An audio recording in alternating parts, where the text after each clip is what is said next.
Welcome to the UFL. I don't know what you dudes thought. One of the best leagues in New York. So let me know if you love the sports. Stephen J. Dawn and Ghost are your hosts of Real Tough Talk. Welcome to the UFL. I don't know what you dudes thought. One of the best leagues in New York. So let me know if you love the sports. Stephen J. Dawn and Ghost are your hosts of Real Tough Talk.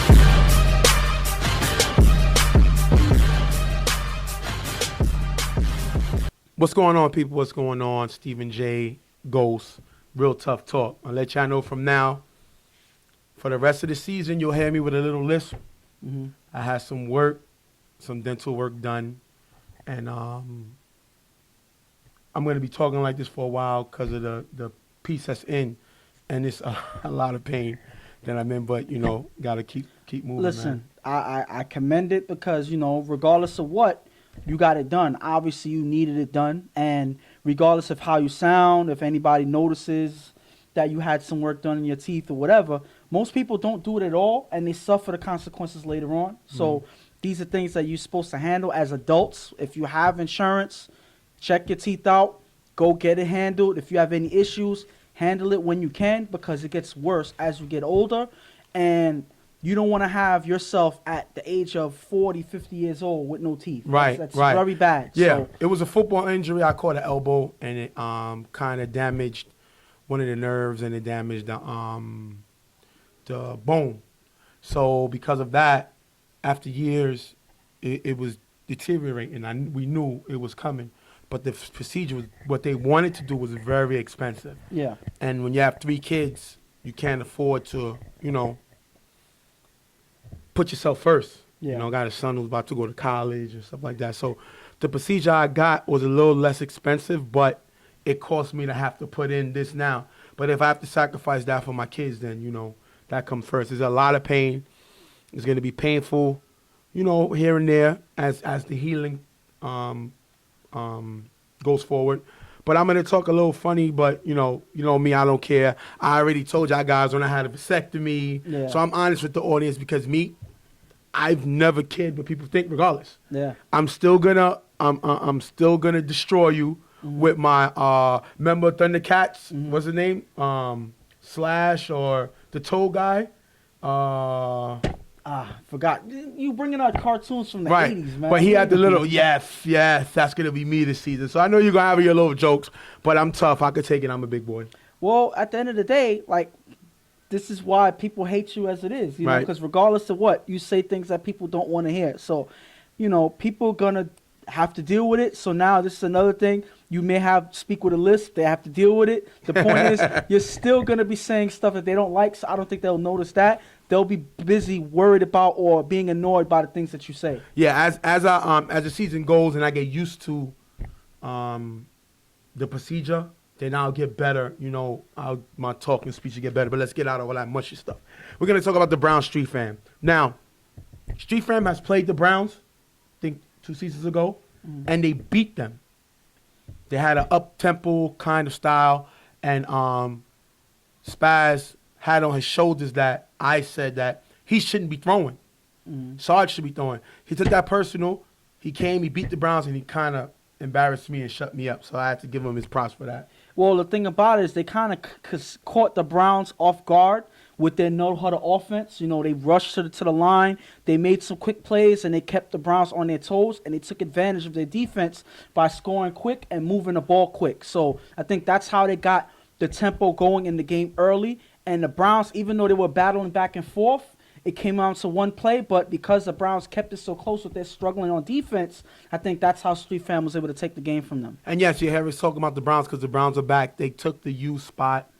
They don't have their full team this week, but Jingo assured that his guys will be here. Just the first few weeks is going to be a little touch and go, but they'll be here. So we're going to jump right into the game. After a few short passes, Spaz on 4th down throws a Trey on the sideline for a big gain, picking up the first down. Spaz had all the problems in the past with his turnovers. He's trying to adjust it. He looks good this week. He's throwing short passes, moving the ball, and on 4th down, he picks up a nice first down. Spaz able to find Prodigy in the corner of the end zone for the touchdown. Prodigy get the extra point, 7-zip, Street Fam.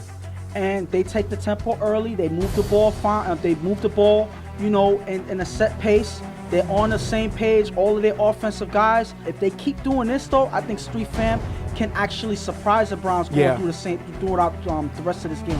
Now, Browns start Soaps. He's one of the new quarterbacks in the league. I don't know if that's going to be the quarterback to go with the season, but this game, that's their quarterback. First down, Soaps gets sacked by Malo. Malo is a guy who he appreciated and respected Smoke taking his record, but he took it personal, and he's coming back for it, and that's another sack in the book. The first I'm pretty sure is on his mind is making plays for his defense. And obviously the record is important, but right here, you're trying to win the game, so you're trying to make plays for your defense, and I think that's what's on his mind right now, and he's doing that here. After getting the first down, Soaps throws a Heck in the gap for a nice gain. Soaps with 2 more short passes, but can't get any closer, they're going to turn over the ball, giving it back to Street Fam. Now, you can't kill Soaps. His first time playing in the league, first time getting used to these rules. It's a turnover, but he should be all right. We're gonna have to see what happens on his next possession. Spaz with 3 short passes get them near the 50-yard line. Last down, Spaz with a short down. The Prodigy is knocked away by Heck. Turnover on downs. Heck is making plays. He's not just a ball giver anymore. The guy can play receiver. He can play defense. He's an impact player. He's a good role player. He makes a great play here. And he's showing that he was not a one-dimensional player in the first place. He's playing offense now. He's dropping back into coverage, playing linebacker. He's being physical out there, and he's also tracking the ball and making some big knockdowns for this defense. This is the Hector that this team can go far if he's able to perform like this on the regular. First down, Soaps throws to the 50-yard line. It's picked off by Trey. The question is, did he catch the ball in bounds? And that is a close play right here. If you slow it down here, as you see him go for the ball, you see him step down with 1 foot, but as you see the next foot, there's no actual line, but we're trying to go by the cone where he steps out. It looks like he gets that foot just inside, right? Before he steps out. I think that's a catch right there. I think that was a good call by the ref. And it's a quick play, thank God we got instant replay challenges in the playoffs, but the question is, I don't even think they would have overturned this if there was a challenge. It was so close. It looked like he just got his foot down. It looks like that was a good call by the ref. Spaz with 4 short plays, driving all the way to the 20-yard line. Last down, Spaz tosses up, incomplete, turnover on downs. And now that's 2 back-to-back drives that Street Fam is unable to take advantage of with the defense they're playing. So you got to do a better job. You can't make these stops against a top team like the Browns and not put up points. That's going to hurt. And they're not taking advantage of the position that they've been given. They're able to drive down the field, but it seems like as they get closer to the end zone, that's when they start to struggle. They've had that issue when they played them the last time, right? And I think that this is something that they still struggle with here. They turn over the ball again. Last down, Soap throws to A in the middle. It's going to be dropped, but Sleepy comes away with the catch. Nice catch, picking up the first down. The Browns can't get into the end zone after that.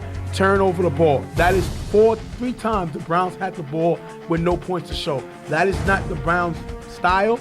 But like I said, new quarterback team just came back in the league after taking the season off. You got to give them an opportunity to get used to it, but they still turn the ball over. The worst thing about it is, since all their guys are not here, they're very silent on offense because they neither have Trev or Puka on the field right now. So their offense is very quiet, and you notice why their offense is struggling because their 2 main guys are on the field. After getting the first down, Spaz throws the preach on the sideline.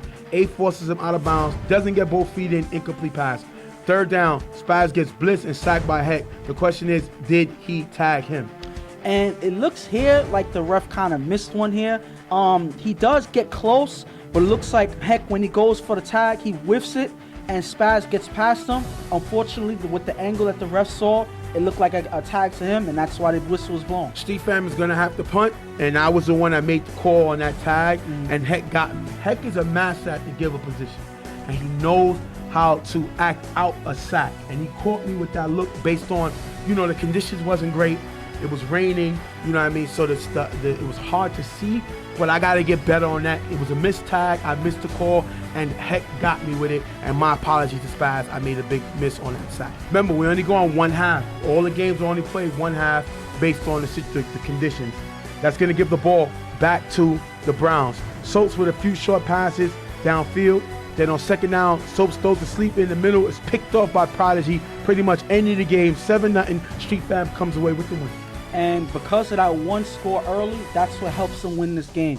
both teams end up struggling throughout the rest of this game. You know, the conditions of the field weren't great. Soaps is not the Browns' regular quarterback, and they don't have their main offensive guys on the offense of the Browns. Street Fam still have issues with closing out the drives when they get into the red zone. They have to fix that and prove that if they want to get any further. But this is a game that they won. They held it down. They locked up on defense, and they come away with a win. I commend both teams and the teams in the league because the weather was bad.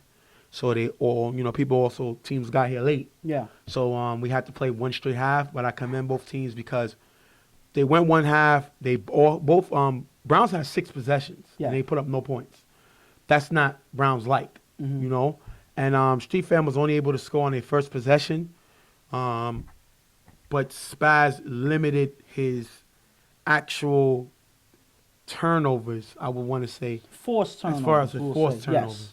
Yes. They did get stopped a few times, but there were a lot of it. The field conditions was terrible. Yeah. The rain, and then it snowed, and it rained. So, they come away with the win. Street Fam goes to 2-1. The Browns go to 0-1. But I commend both teams for the play, and the Browns are going to get better. This is not going to be their team, so you're not going to kill them for that. And Street Fam going to get better. Trey came away with a big play, Prodigy came away with a big play, Preacher came away with a big play. So as long as these guys can make big plays and Spaz can limit his turnovers, this team is dangerous because Spaz plays with the edge on his shoulder, and he does not back down to no quarterback he's facing. You got to give him his props for that. And one thing you got to say about Street Fam is, they're still a young team, and they have a lot of potential to grow. All they need, I would say, some would say they need some type of guidance, because they're pretty much doing it all on their own. But I think that they're capable of figuring things out by themselves as they move along. Maybe this season is going to be that season that they kind of surprise a lot of teams. It's only a wait and see right now, but it looks like all they're looking forward is to move forward. And that being said, we're going to go on to our first break. Street Fam with the win, 7-0 over the Browns. We'll be right back.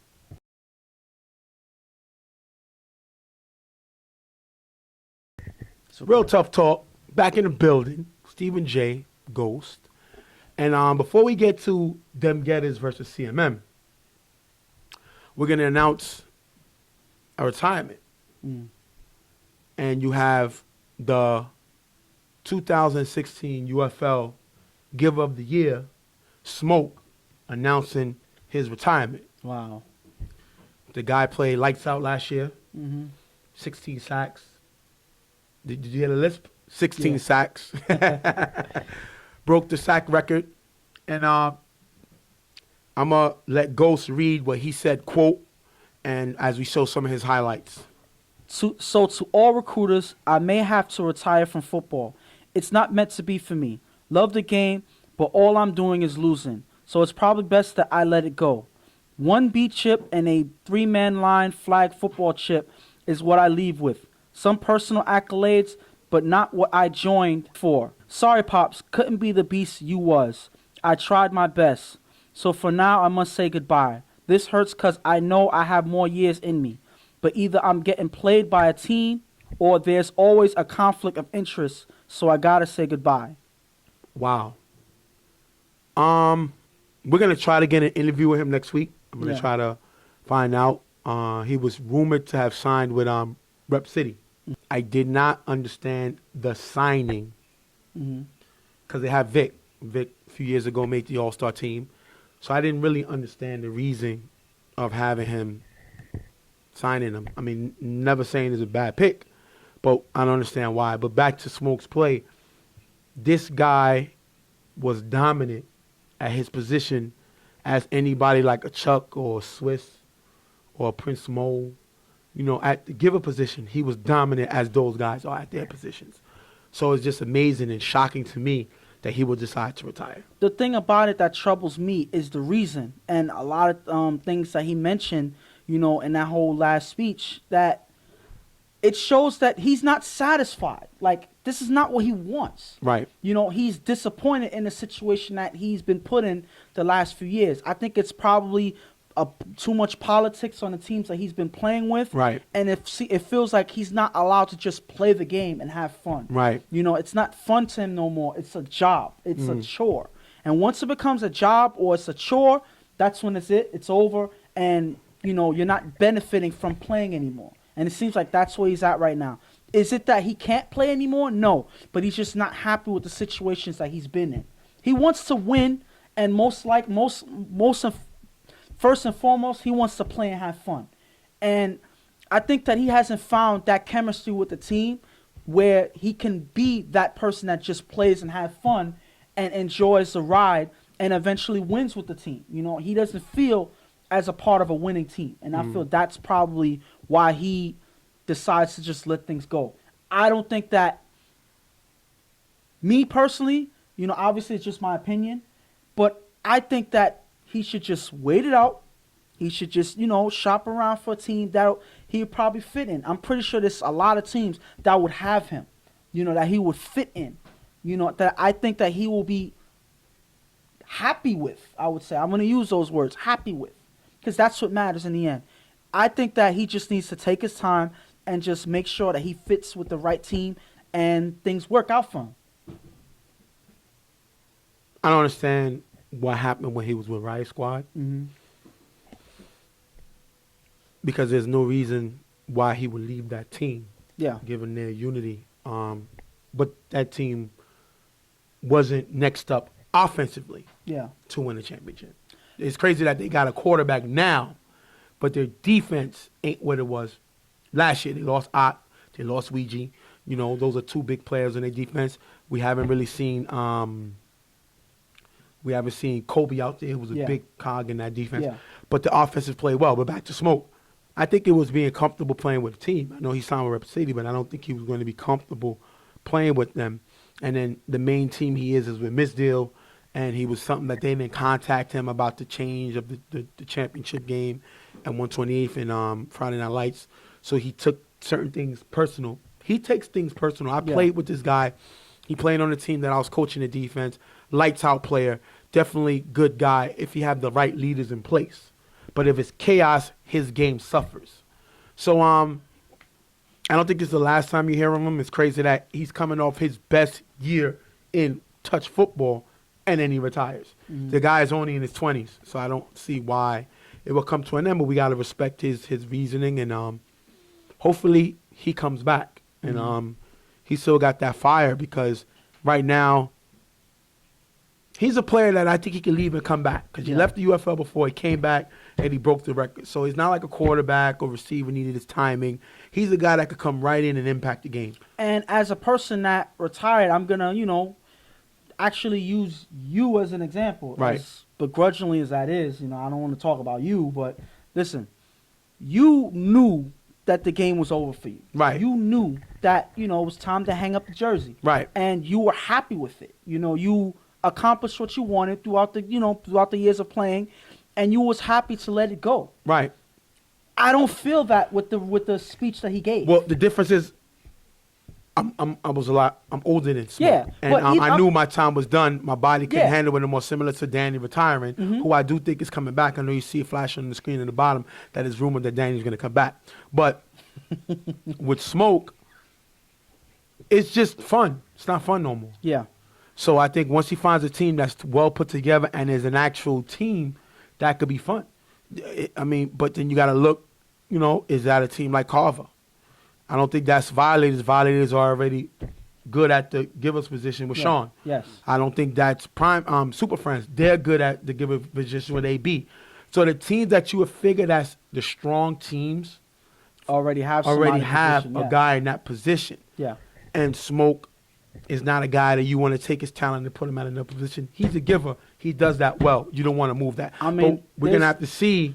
Listen, there's other teams that he There's could, a lot of other teams he can go to. Like, I'm pretty sure that maybe he fits with a team like IOD that doesn't necessarily have an established... that's a tight brotherhood environment. That's a good idea. Giver, that doesn't have an established giver position. He can fit right in there. Yeah. You know, they're championship-oriented, and they are us against the world type team. Right. You know, they're in control type team, and they don't have that politics that other teams have. Right. So they go out and they play. So maybe that's an option for them. You know, there's a lot of different options out there.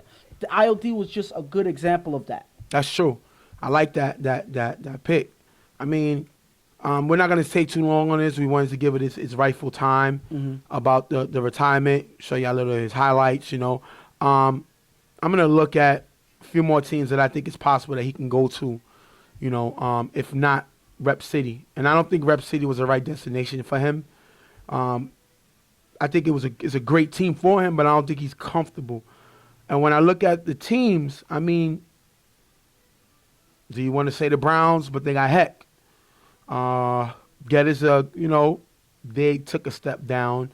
They got to step it up. He don't know the Dutchman. So I think the best team would be IOD. I think that would be the best team for him to go to because of the way they play, or even 99 Problems is a possible team. Yeah, that's another good. So good we're gonna have to see where he goes, but as right now, it's no more saying where he goes because he's retiring. Yes. So much love to him. We gave him his little segment. You know, we're gonna miss him here in the league. Hopefully, he changes his mind and comes back. He don't have a lot of time to decide because the rosters are gonna be locked soon. I think next week they'll be locked. It's supposed to be this week, but we're moving into next week because all the teams haven't played the same amount of games. So we're gonna have to see what happens. But we're gonna miss him. Great season you had last year, brother. I hope you change your mind and come back.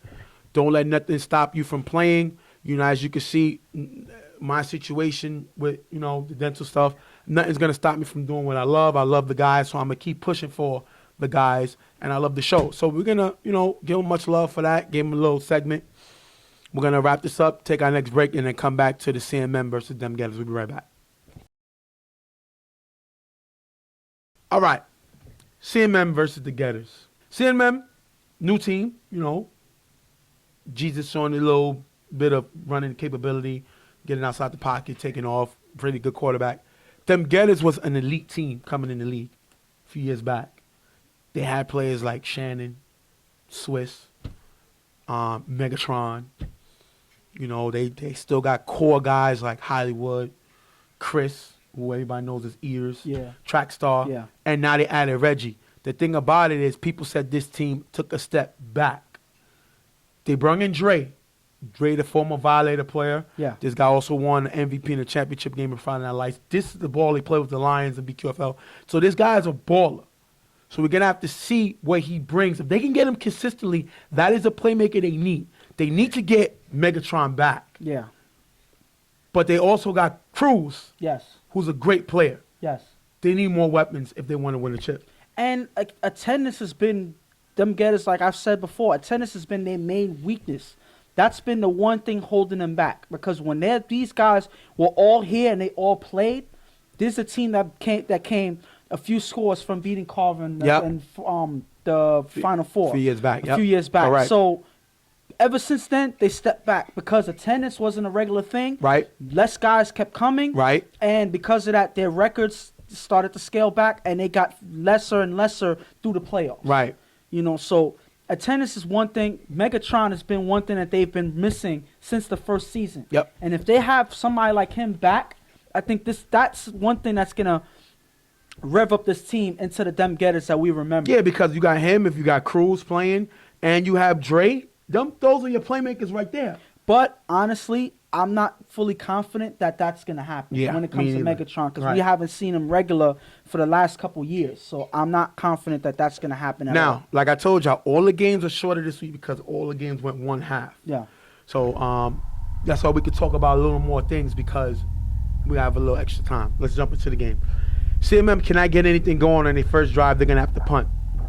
Reggie is going to throw the Cruz in the middle for a nice gain. Then Reggie on second down throws the Dre on the sideline. Dre can't stay in bounds on the catch, incomplete.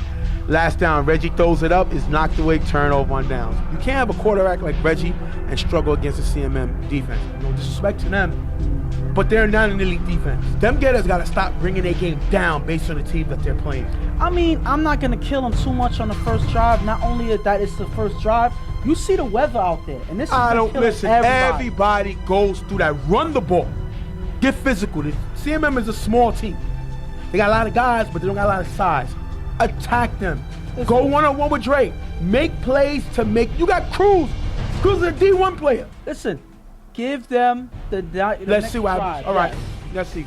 CMM gets the ball back. Third down. Jesus throws it to Arbery in the gap. Arbery makes a catch and runs all the way to the 3-yard line and gets him the first down. Jesus finds Arbery in the front of the end zone for the touchdown. Jesse with the extra point, 7-0. And Arbery is this team's playmaker. Yeah. He is this person He is the one person that stands out on his team on both sides of the ball. He's there to make things happen. Regardless of where the team is going, you fall back to Arbley if you need something big to happen, and he's been showing that here. Big touchdown by Arbley here. After getting the first down, Reggie throws to John on the sideline. It's picked off by Elvin, giving the ball back to CMM. Okay, you can't, like I said, this CMM team is new. Yeah. They're a small team. They're a decent team. Are they an elite team? No. But they can surprise you. Yeah. Reggie can't throw this interception. You can't. Reggie is HOF. He's a Hall of Fame quarterback. This is a mistake a rookie quarterback makes. Reggie's too good to make a throw this bad. Well, obviously, that it happened, so it doesn't matter what you think about what a Hall of Famer does. Right here in these conditions, on this day, Reggie is not his best. And I've seen him play in weather like this, and he doesn't always play his best in weather like this. So this is one Achilles heel that he has, and he's showing it here with this bad throw here for an interception. Fourth down, after struggling to move the ball, Jesus throws it up. It's picked off by Dylan, giving the ball back to them Getters. Them Getters are not able to do nothing. They're going to have to punt, giving the ball back to CMM. And now, that's 1, 2, 3 possessions. Them Getters have, and they have no points. Now you go ahead and tell me, am I overreacting now? Listen, my point is they're not doing well in this game. What else can you say? Am I saying that, hey, they're not going anywhere in the season? No. Oh, I'm not saying that. But these are teams that you got to beat. Like, so I don't care if the weather, I don't care if there's meteors coming and the world is about to end. Them Getters are too good of a team, and they got bigger fish to fry. Then they get stopped on this. Well, listen, chemistry has not been on this offense so far. You know, obviously this has been Reggie's first year playing with this team, this first season playing with them. But he plays with them in other leagues. I'm not giving you that. This team is too good to play this bad. Hollywood needs to have this team look at themselves in the mirror and say, you know what? Let's get refocused and do what we came here to do, win a championship. Now, CMM gets the ball. Second down, Jesus tries to throw the ball, but it's sacked by John. Great play by John with a big sack. Third down, Jesus rolls right, throws deep to Arbery. The pass is underthrown and picked up by Dylan. Dylan's second pick of the day. And if you look here, Arbery had a step. That's a bad throw by Jesus. Yes, Arbery definitely was open on that throw, but Jesus couldn't get it downfield. You know, I'm guessing he tried. Either he didn't have any grasp on I don't know. He doesn't have a big arm. The weather's bad. It was a bad idea. If you're going to throw it, throw everything you got into it. You got to overthrow him. We have a chance, then underthrow him, he has no shot. Reggie is going to drive to the 10-yard line, 5 plays, chopping up the field. Then on fourth down, Reggie finds Dre in the end zone for the touchdown. Cruz get the extra point, 7-7. This is why they need Dre. Dre's a playmaker. He's an A player. He has to be here consistently, and this team could cause damage. Great play by Reggie to find him on fourth down. And this is the type of pickup that them Getters needed. They've been absent in terms of playmaking and as of late. And Dre is one person that's showing that he can be a playmaker for this team. He's going to be a target for Reggie on the regular if everybody else is not clicking with him. Dre is another option for Reggie. This is a good touchdown here. John gets sacked on third down. CMM is going to have to punt. That's going to take us into overtime. Second down, Reggie throws it to Hollywood near the sideline for a nice gain. Last down at the 20-yard line, Reggie throws it to Cruz in the back of the end zone. Cruz with the nice catch for the touchdown. Nobody's near him, 13-7. Great play by Reggie to find him. And Reggie pretty much threw it to the open man. It wasn't just a toss-up play. Cruz was open in the back of the end zone, and Reggie just got it there where only Cruz can get it. There was no way any defender could get anything done on that play. Now it looks like them Getters is starting to move on their offense and take advantage of CMM's slacking defense. First down, Jesus throws to Arbery on the sideline for a decent gain. Third down, Jesus throws deep to a receiver. It's going to be picked off by Dylan, giving the ball back to them Getters. End of the game, 13-7, Getters with the win. And it seems like Jesus tried to make something happen. It was third down. They didn't need to go for that one. They could have got a few more yards on this play before going for it all or whatever, anything like that. But it seems like he saw something. Unfortunately, the throw wasn't perfect. What did he see? If you look here, the receiver's not open. So maybe he saw the defender and figured, you know, since Christmas is coming, you know, Christmas is next week, you know, he wanted to give him a shot at a gift or something, which was the game. First of all, this is Dylan's third pick. So Jesus was in a giving mood because he kept giving him the ball. The receiver was not open and it's only third down. Yeah. What's the problem? What's the pressure? And this type of atmosphere with this weather, the way the day is going, you don't want to take too many risks. You don't want to keep the ball in the air too long because that gives the defense a chance to get the ball because it's not the best conditions to have the ball in the air because too much air means interception. Exactly. And that's exactly what happened this day. Unfortunately, they were in the game, but they couldn't get it done in the end. Them Getters come away with a 13-7 win. Now, great win by them Getters. I'm not going to take away from that. But 1, 2, 3, 4, 5. They have the ball 5 times to score twice. I'm not going to kill him for that. But not against his defense. You got to score more points. Cruz and Dre, they're playmakers, make plays. Yeah. They need them here every week. Yeah. If they got these two guys and they can get Megatron to show up, Yeah. this team can beat a Super Friends, this team could beat a Violators, this team could beat a Carver Mob in the West. And I'm just going to say this. There's a glimmer of hope with the way the offense played, even though they didn't do the job the way they were supposed to do early in the game. As the game moved along, they clicked on the last 2 drives. Right. Where they was able to score both drives. So because they were able to click on 2 drives in a row at the end, Right. you know, they shouldn't start off slow, but it looked like they started to get their stride going. So it looks like there's hope for this team if they connect and these guys perform the way that they're supposed to and why they're on this team. If they perform, I think they're going to be okay. They need their playmakers to make plays. If their playmakers can make plays, this team can compete with anybody with Reggie. Is this the same Reggie that went to 2 championships with the Browns? I don't know. Different team, different type of talent. We got to see. I know one thing. He was putting up points with the Browns easy. Yeah. It's more difficult now. Is that lack of talent or is that father time? It's hard knocking on Reggie's door? It's hard to say if it's either. You know, it's too early to say, but both. It's a possibility that it's both. Now, I put my money on it because Reggie knows more, has forgotten more things than I will ever know. He's done this for a long time. He just can't make mistakes that he knows better than. He has to allow his guys to help him make plays. That's why they're here. And they need guys like Hollywood to step up, Track Star to step up. They don't got no Rubio walking through that door. Los is not with this team no more. So those are 2 big players that was a part of your core. You have a new core now, and it's time for you to get these guys in position where they could take you to the next level. That being said, we're going to wrap this game up. Them Getters with the win, 13-7. We'll be right back.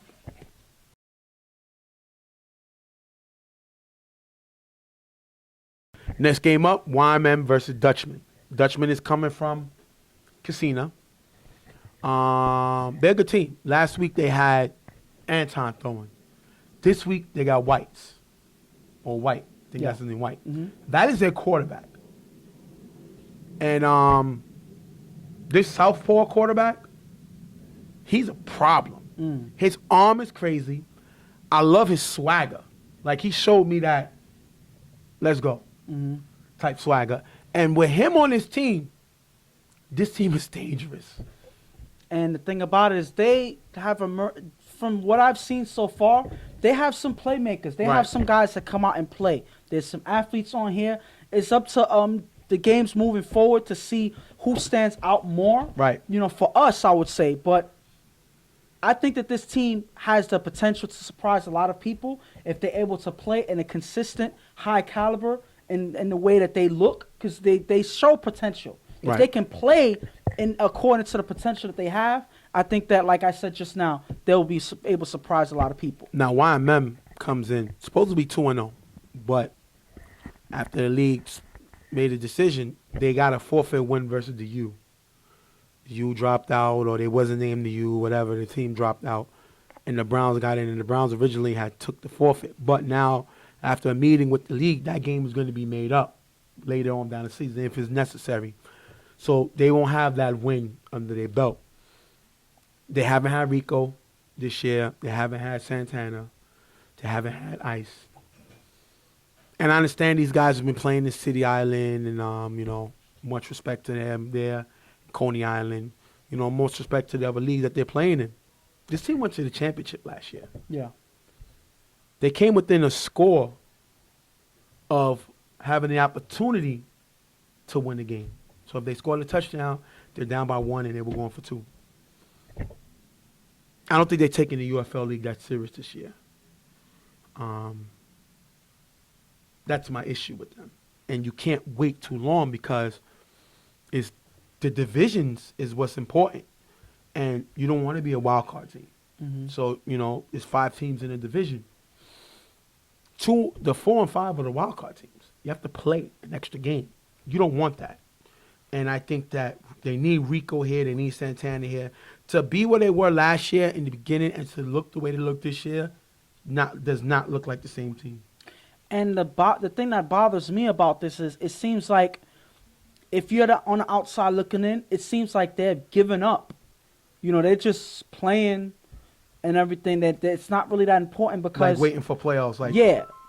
And I don't think that that's the approach that you want. Right. Last year they were on the top of the division, right. and it benefited them in the playoffs. Exactly. So that's something that you look for when you move through the season. When you're just nonchalant about how you play these games and not showing up on certain games, I understand that there's certain circumstances. Yeah, we know things happen.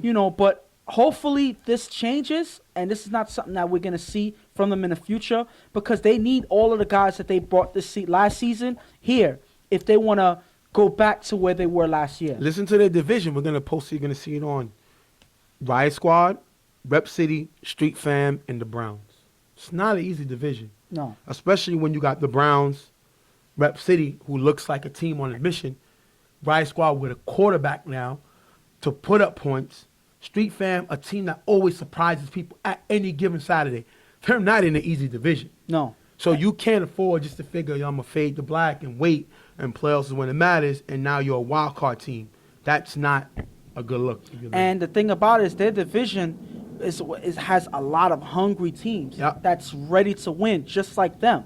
Rep City has been in the vicinity to get to where they needed to go for years now. And I think that they feel that this is the year that they get over that hump. Yes, I agree. So they're hungry. Street Fam is trying to prove that they're a team that's to be taken seriously. And they belong, And that they belong, like you said. So they're hungry, Then there's the Browns, who came from 2 years ago being in a championship, 2 years, 7 points out. Yep.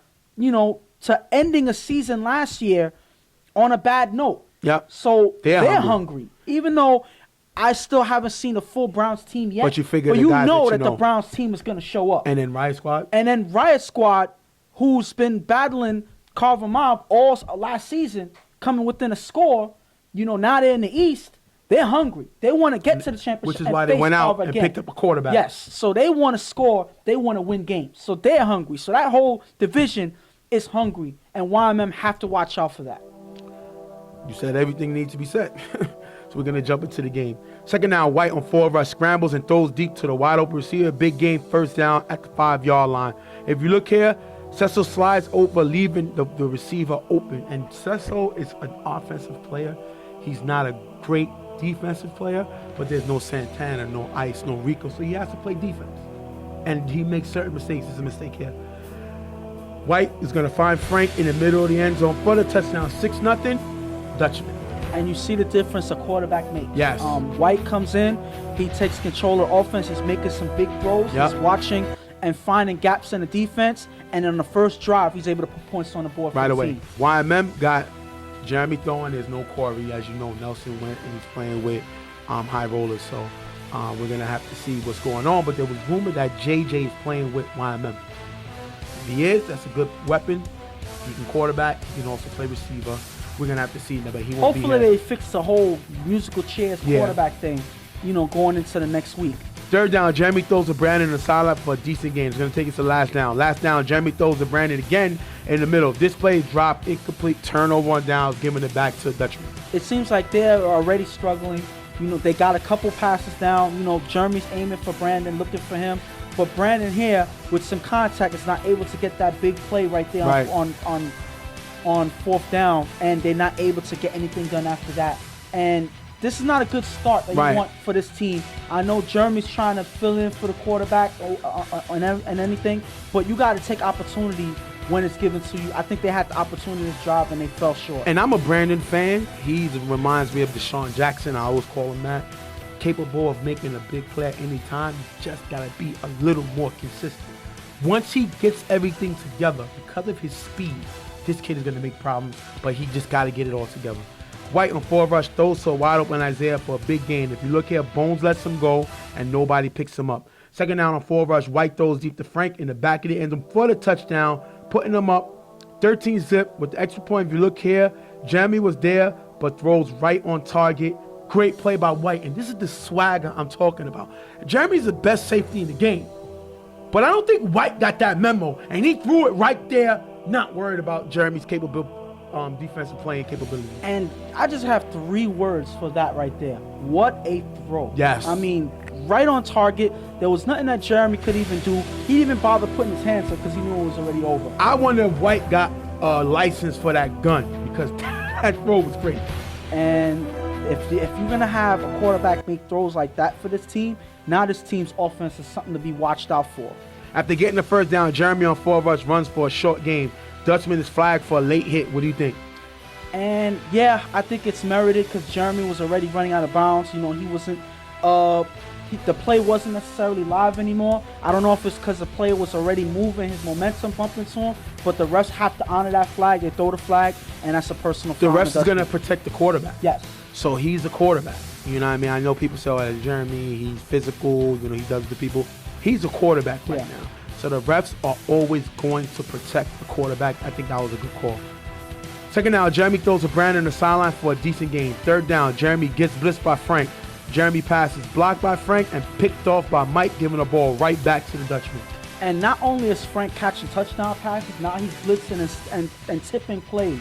Now he's tipping passes and getting his defense a chance to make a play on the ball. That is impressive play on both sides. Frank playing big for the Dutchman and getting his offense back on the field. White with a short pass to Baby for a few yards. Then White throws it to the receiver on the sideline, right through his hands, picked off by Kaka. I hate calling him that. His name is Jesse. But I honor what he wants to be called.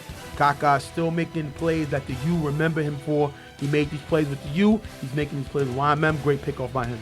And this is Kaka pretty much coming back home to YMM. You know, I'm pretty sure he saw the glimmer that YMM had last season, right, making it to the championship. You know, seeing you get bumped in the playoffs at YMM, surpassing, getting to the chip by beating the team that beat them.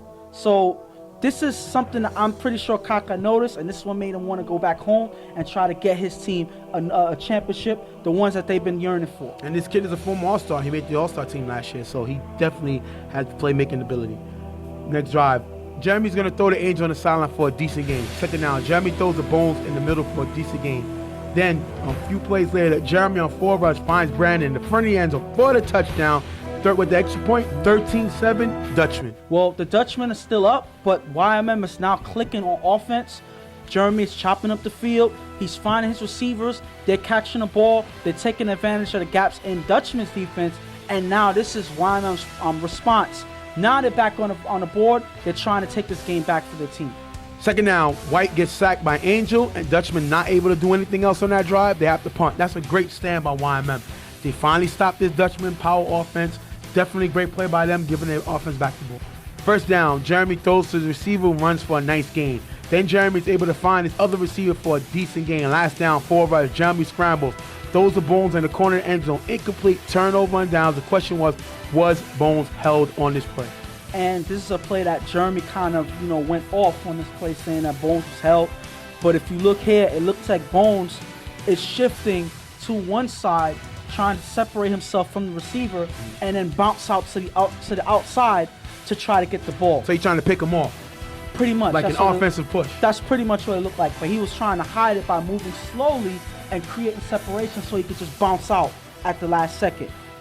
That's not a play that I would normally throw to Bones on a defender that's shorter than him. So regardless if you think it's held, it doesn't look like a hold right here. It looks like the defender puts his arm out to knock the ball down. It doesn't look like a hold. And then zoom in. Look at it. Yes, what do you think? It doesn't look like a hold. Doesn't look like a hold at all. It looks like Bones kind of initiated the contact first before he bounced out. It doesn't look like a hold. But at the end of the day, You're supposed to throw it up there to Bones. What Yeah. are you doing? It's a one-on-one play Jump with ball. one You guy. want a You jump jump ball. There's nobody on that field that can jump with Bones. So you throw it up there. That's not the play that I would throw to Bones in the end zone. Bones is one-on-one. You talking about you wouldn't throw a line. You're Yes. throwing it up. Not a line drive you there. want a That's jump not ball. a play that I would throw to Bones. Just throw it up, one-on-one. Let him try to moss this man. Dutchman get the ball back. They run the clock out and ended up having a punt. Wyman with the last drive, remember 13-7. Jeremy throws a Cecil in the middle for a decent game. Last play, Jeremy scrambles, throws the Cecil in the corner of the end zone, knocked away, ending the game 13-7. Dutchman with the win. And I think that one play with Bones kind of hurt them. That was their chance of at least tying the game. And I don't think that the decision that was made for throwing a line drive pass to Bones was a good idea. I think they lost their opportunity by not tossing it up there and letting Bones make a play. That's something that we've been seeing Bones do since the first day he played in the league. So that's something that you should normally do. It's a given. Jeremy did not do that, and I think that's where the opportunity was missed and why they end up losing the game. And then we have Jeremy, he lost his temper. He said some things about the league, and he has been suspended one game on action. Detrimental to the league. Right. Yes. And then, he lost his temper, and Jeremy was suspended based on actions That were detrimental, yes. to the UFL league. He's been suspended one game, so he will be suspended his next game, and he'll be put on a 2-game probation. So meaning if he's ejected for any outbursts within the next 2 games, he can be lost for the season. The league is not going to tolerate outbursts from any players, and any disrespect to the league is going to be a very strict punishment. And now he's on 1-game suspension and a 2-game probation. The thing about it is, okay, yes, you're gonna fight for your guy, or for a flag or whatever. That's fine. I'm fine with that. But when you go overboard when it's not needed, it doesn't gain anything to you. You don't gain anything from going overboard and taking it out of football. The thing about it is, this was a light game. Okay, they lost this game, but it's early. This is the second game of the season. Now they're 1-1. I don't think this hurts them that much. So all they gotta do is just make sure all their guys are out and they fight the rest of the season. Jeremy is not their regular quarterback, so I don't expect him to win a championship with them or anything like that. But he gotta keep his cool regardless. The thing about it is, you have players that play for other teams that you can quote them for saying that he's one of the best players in TFL when he keeps his cool. The problem is, that's one thing that's very hard for Jeremy. And he doesn't always do it on the regular. But once he gets that settled, he is a player that is above so many. But when is he going to get it settled? That's the question. That's the hard question that you got to answer. This is, like I said, definitely a great 2-way player. And you could say he's a 5-star player because he can run, he can catch, he can throw. You know what I mean? He could defend. And he's physical. So he's a 5-star player. He can give you pretty much anything you need on any given day. You don't have a lot of 5-star players, meaning that can do anything and everything. But what happens is his intelligence, because of his anger, hurt him. He's a smart player, but his anger gets the best of him. And it hurts him when he's at the quarterback position, because you got to lead when you're at the quarterback position. You can't afford to lose your temper. So I think when he becomes a quarterback, it hurts his game more. The problem is with him is the leagues all around are no longer bailing him out. Yeah. Because he's a great guy, but they're not bailing out his reckless play on the field and his reckless, you would say, personality. Yeah. And the thing is, can he play without being like that? That's the strength of his game. The sad part is, I think that he can, because a lot of people started to notice, emergence of Jeremy being the guy to calm other guys down. Right. We've even seen him be the one to calm Rico down when he loses it. So we figured that there was an improvement happening with Jeremy, but obviously that's not necessarily the case yet. He's a Russell Westbrook of football. Yeah. He could put up like a triple-double every night. You know what I mean? Easily. He's passionate. But sometimes he loses it. And now where he's at in his career is not going to be tolerated by leagues, teams, because it hurts them. It's a bad look on the league, and it hurts the teams. He has to get it together because when this guy is together on all cylinders, he's dominant. But now, like I said, he's suspended his next game and a 2-game probation. So that one suspension, he can lose 5 games after that. It's whatever. One thing the UFL league is not tolerating is outbursts by any player to disrespect the league. And that's a big suspension right now. And not just the 1 game, the 2-game probation. Because happens, not cursing, that's a regular rule, but any outbursts where he disrespects the league and he's ejected from the game because of that, he will be suspended extended time. Yeah. And that could be, he's going to have, after this week they play Street Fam. Yeah. He's going to have bigger games to play. Yeah. And he can't afford to lose his temper because then this team could lose him. And they will not be able to replace him with another A player. They lose the A player spot if this guy is suspended. And this is the next game is a division game. So Yep. it kind of matters. Yes, it does. So they need him for pretty much every game this season if they want to move to where they were last season. The Dutchman, Mm-hmm. now back on them. This guy White swag is crazy. I'm really a fan. I'm an Adi fan, the bad man who's out for a few while. But this southpaw, his swagger, the steady lefty, man. His swag is just there. You know what I mean? It's like, let's go. Not going to go crazy. I'm not going to get off my game, but I'm going to do what I got to do. And he makes plays. And this guy, Frank, I like him. He got the energy. Yeah. So this Dutchman team, East teams better watch out because they're coming. And they're hungry. That's the main reason why they came into the league. They felt that they have a chance, and they're out here trying to prove it. And they're doing a decent job as of right now. There's only been 2 games, but they're showing a potential that a lot of teams got to pay attention to. And they just beat the defending Eastern Conference champs. Yes. I mean, they didn't have everybody, but they could only play those in front of them, and they won. We're going to be right back. We're going to take our next break, 13-7. We'll be right back. Dutchman with the win.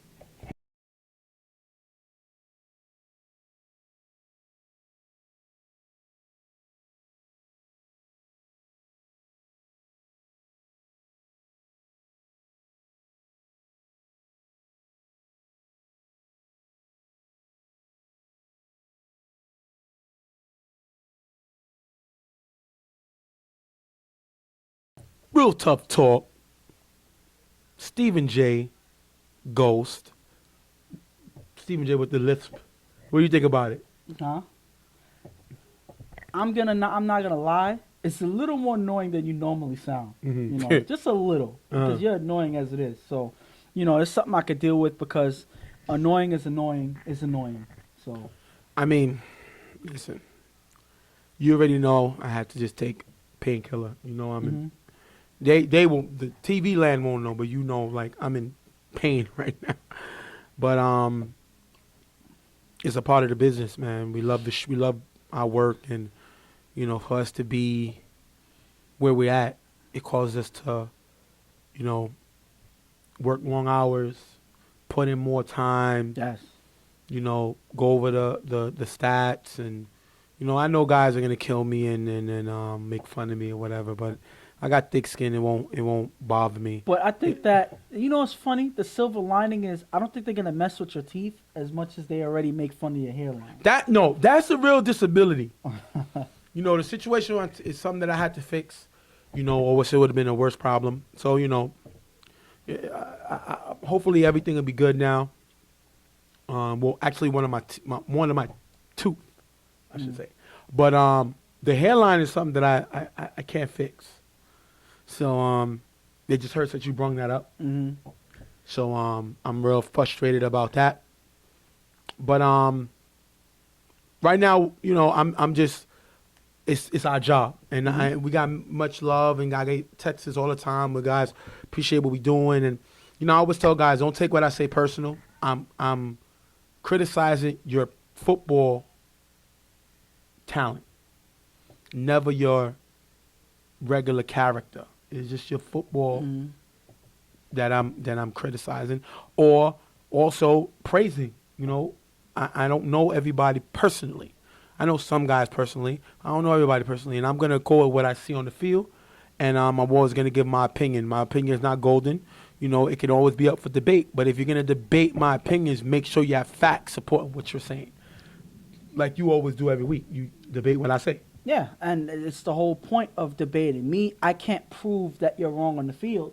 That's their job. Right. But when I disagree with you, I point out reasons why. And I use, like you said, we have facts to back up our statements. And that's the whole point. Sometimes I have criticisms. They don't go as noticed because I'm not as animated as you are. Right. But I'm going to have criticism too. If a quarterback's not throwing what he's supposed to, I'm going to say it. If a guy is not playing to his caliber, I'm going to say it. If a person does not belong in a certain position, I'm going to say it. That's the whole point of us being on this panel, to make sure that we're honest about what we see on the field. And now we're going to jump into the next game, Super Friends versus Slaughterhouse.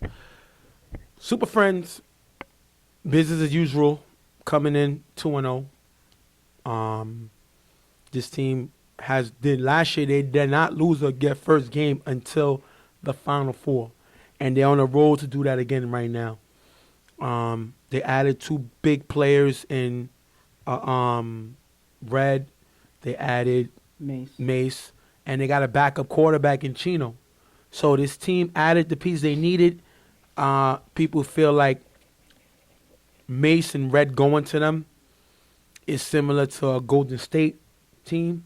Mm-hmm. This team already was a top offensive team. They already was undefeated, and now you add more weapons rather than go to a team to beat them. But this is a Brooklyn team, and Red and Mace are from Brooklyn, so obviously they're going to end up playing with them.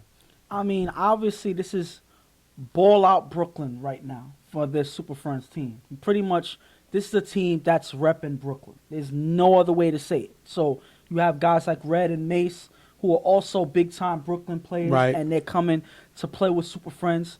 It is what it is. They are a ball-out Brooklyn team, and they're here to take a championship back to Brooklyn from this UFL league. And they were supposed to get Johnny, Young Guns Johnny, and Miss Deal Johnny, and the league blocked that signing because Super Friends would be over the limit for their 8 players. So the league blocked that. So, you know, they're going to use what they got, and now they play a Slaughterhouse team who's on demand. You know, I think Marcus is a pretty, it's okay quarterback. And we're going to have to see what he's going to do. This is a game that, on paper, Super Friends should win easy, but unfortunately, we don't play the game on paper. And there's a lot of things that that Slaughterhouse can use to their advantage. I mean, there's not as much grip on the field, so Dion may have some much more trouble running and keeping balance when he makes his throws. So that's something that their defense can capitalize on. There's going to be a lot of balls that's going to have air under it. So there's a lot of plays that can be made on their defense. And I think on that end, that's where they need to stand up and capitalize if they want to have a chance of winning this game. Well, we're going to jump into the game. After 2 short plays, Dion throws a Prince Mo in the middle. It's going to be picked off by Marcus, giving the ball back to Slaughterhouse. And people say that Dion has a little crush on Prince Mo. And that's basically like that's his go-to guy. He always goes to him. Prince Mo's the reigning Offensive Player of the Year. Dion's the reigning All-Star starter in the All-Star game. And, they got a connection. But sometimes Dion relies too much on it, and Marcus plays this route and picks it off. Marcus, the 2 short passes to Pablo, but can't get anything else. Turnover on downs. Dion on first down throws short to Prince Mo. That's going to be picked off by Marcus, giving the ball right back to Slaughterhouse. And Dion has thrown 2 interceptions in a row to the same defender. And it was 2 plays, but that got to be up there as a not top 5 because not only did he throw it to the same player 2 times in a row, but they just stopped them in this position to score, and now you give them the ball right back to have 4 more downs to try again in the same position you stopped them in. That is something that not the things that you can say about Dion's decision making is a thing that it's hard to even mention. It's so many things to say, but none of them are good in terms of decision making like this, and it's not helping the team right now. Second down, after a short pass, Marcus gets sacked by AB. AB's 5th sack of the year. He said he's coming for that sack of the year trophy, that give of the year trophy. He's trying to break the sack record. He has 5 right now. Last down, Marcus throws to Julio in the front of the end zone, off target, turnover on downs, giving it back to Super Friends. Dion with 4 passes, driving downfield, gets the first down. Third down, Dion gets blitzed and sacked by Los. Last down, Dion gets sacked by Larry. It's a miscommunication with AB, turnover on downs. And right here, the Super Friends are not looking good on offense. Dion is not connecting with his guys. He threw 2 interceptions already, and now he's turning over the ball with miscommunication with his receivers. I don't know what's going on. Is it the conditions of the day? Is it just Dion not making things harder for himself? But so much you can guess on, but only he can answer that question moving forward throughout this game, but it's not looking good so far. 3 turnovers. That's not looking good. Marcus throws to Pablo on the sideline. Pablo with a nice catch for a decent gain. Marcus on 4 rush, gets by AB, throws to A in the middle, who runs for a nice gain. Second down, Marcus gets blitzed and sacked by Pratt. Third down, Marcus on 4 rush, throws to Pablo, cut in the back of the end zone, picked off by Prince Mo, who runs it all the way near the 50-yard line. Great play by Prince Mo to make the interception, but I think it's all started with the big sack by Pratt. Pratt is back. He's been injured. He's back here making his impact. And his position on middle linebacker is big for this. He made an all-star last year. Yes, he did. And his play is one of the things that dictates how their defense plays. When he's there, blitzing in, watching the middle, dropping back in coverage, it kind of dictates how the offense plays. And when he makes big plays like this, it makes it that much harder for the quarterback to get anything done. He's not a superstar. No. But he's a great role player. He made the all-star team last year because his great role playing, his ability to put guys in position to make plays, similar to Danny. You know, Danny wasn't an all-star. He made an honorary all-star because of his retirement. But these are guys that sacrifice their stats to put everybody else in position, and that's a great play by him. Pretty much, he's a field general. Exactly. After getting the first down, Dion throws to Prince Mo in the gap for a decent gain. Third down, Dion throws to Mace on the opposite side. Mace makes a nice catch with contact for a decent gain. This is why they brought Mace in. He's able to make plays. He's a big receiver. He don't got super speed, but he's a big physical receiver. Makes a great play here. Fourth down. 4th and goal. Dion throws to Prince Mo in the front of the end zone. Knocked away by Lowe's, taking us into halftime. That is a great defensive stand by Slaughterhouse. And they're paying attention to where Prince Mo is. And that is the key to giving Super Friends a hard time on offense. Watch Prince Mo, because that is where Dion is going to.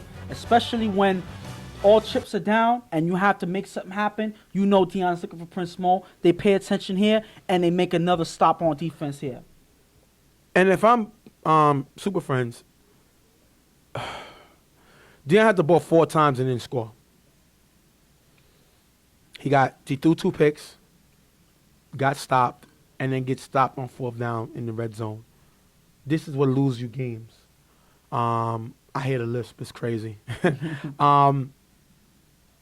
He has other receivers. Kenny is a number 1 receiver on any other team but this team. You know, not saying that Prince Mo's better than him, but Prince Mo's the go-to guy. But Kenny's a number 1 receiver. So you got 2 number 1s. B-Roy is a great number 2 receiver because of his size, and he has deceptive speed. Yeah. Chris, another offensive weapon, makes you brung to help you get past this hump. And you got Red. Red is not here today, but you have enough weapons that you should not be throwing these interceptions. And Dion constantly makes his job harder than what it has to be, and that is Super Friends' weakness. I don't care who you bring to this team. That is always going to be a weakness. Dion has so much talent. I think he's top 5 quarterback in this league, but I think his decision-making is what keeps him on the outside looking in. After getting the first down in the second half, Marcus throws deep to Pablo, just overthrown, incomplete. Slaughterhouse after punt. After a few plays, Dion cannot get a first down, and they turn the ball over. Now you can't get a first down. Something is wrong with Dion today. I know the weather's not great. He wanted the full game. He didn't want to go 1 half. He was confident, and now you have to ball 5 times and you have no point. Well, because they didn't go 1 half, they had a full game. You have more time to make something happen. Yep. But at the end of the day, they're still not getting anything done with the extra time they have with 2 halves. So something is wrong with their offense. They're not making it happen, and I think Dion's decision-making is one thing that's killing this team right now. Second down, Marcus throws to Larry on the sideline for a decent game. 4th and goal, Marcus on 4 rush throws to A in the corner of the end zone. A catches the ball inbounds, but does not cross the plane, but it's turnover on down. What do you think on this play? I think that he does catch the ball. I think he was worried more about keeping his feet in bounds, Right. but he does not have the ball cross the plane. This is the thing that a lot of players do not realize or understand about when the ball crosses the plane.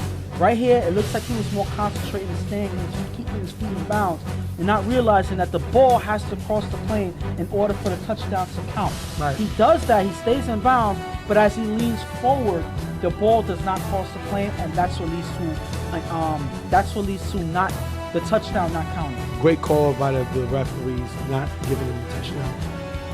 Super Friends get the ball back. They have to punt. So now you had the ball 5 times, 6 times. 4 in the first half, 2 in the second half. You had no scores. You have to punt twice. Last series, you couldn't even get a first down. And this series, you have to punt. This is looking terrible on your Super Friends offense. Marcus with 2 nice passes for a big game. Fourth and goal. Marcus finds Pablo on the back of the end zone for the touchdown. 6-0. Slaughterhouse with the lead. And eventually, Slaughterhouse is going to capitalize if you don't score any point. And that's exactly what happens. Marcus finally clicks with his receivers. He finally gets Pablo in the end zone. And now they have the lead. All they got to do is lock up because time is running out for the Super Friends team. Second down. Dion on 4 rush throws the B1 in the middle. Knocked away by Hector. It could have been picked off. Third down. Dion gets blitzed by Lowe's. Throws deep to Mace on the sideline. Tipped by A. Almost caught by Mace. Last down. Dion throws it up. Tipped and dropped by B-Roy. Turnover on downs. You got the ball 6 times. No points. Undefeated team last year. Lost their first game in the Final Four. Can't score on a Slaughterhouse team that barely has enough flair. Super Friends got everybody. Red is missing. Everybody else is here. What? All your stars are here. Obviously. And you got no points. Obviously, everybody's here at Dion. Because this is the Dion. I like that. Regardless of how bad Dion has ever played, I've never seen him shut himself out. This has to be one of in this his worst game in the UFL. This is not Dion. I don't care how bad Dion plays. This right here is not Dion. This is another quarterback impersonating Dion because there's no way that he hasn't scored at this point in the game. Marcus with a few short plays to run the clock, end up turning over the ball. In between downs, Julio accidentally signals a timeout, which gives Super Friends time for one last play. Super Friends attempts a screen play, but it stopped. Slaughterhouse with the win, 6-0. Slaughterhouse comes away with the win. They come out with a win against a team that made it all the way to the Final Four. One of the best teams in the league last year, and you give them their first loss in any season. The best regular season team. The best regular season team. Because they struggled in the playoffs. Yeah. If I'm Tiki, or if I'm Coach Tone, Coach Tiki, if I'm Kenny, I'm worried. Mm-hmm. This is the same Dion that threw against Carver. This play. Carver gave him the flats. He refused to take what they gave him. Mm-hmm. This team was shorthanded, and he could not put points up. He had the ball. I'm going to count it for you right now. 1, 2, 3, 4, 5, 6, 7 possessions. No points. This has got to be the worst game I've ever seen. Atrocious, despicable, unbelievable, sickening, nauseating, pathetic. Usually I would get annoyed by Boo-boo all of the words. What? Normally I would get annoyed by all the words they're throwing out there, but they're much deserved for this Super Friends offense, and this is much deserved for this impersonator of Dion Yes. right now. Yeah. As bad as we kill Dion for making mistakes, this has to be an impersonator because I've never seen Dion play this bad to the point where he hasn't scored any points and loses a game 6-0. That is, I don't understand. How can this happen to the Super Friends? And this is something that can't happen again. They get their first regular season loss and it's in this game? Something is wrong right now. This doesn't make any sense. And if I'm Slaughterhouse, I'll take it. You know, and I'm feeling good about myself if I'm Slaughterhouse. This was a Final Four team. I beat them with the only one they was missing is Mace. I mean, Red. And don't get me wrong, Red is a big cog to this team. Mm-hmm. But you can't worry about who's not here. You can only play who's here. And they got to win. So if I'm Marcus, I'm getting my troops together and saying, yo, we can win games. We just got to get our whole team here and ball out. We're going to go to our next break. Slaughterhouse with the big win over Super Friends, 6-0. We'll be right back.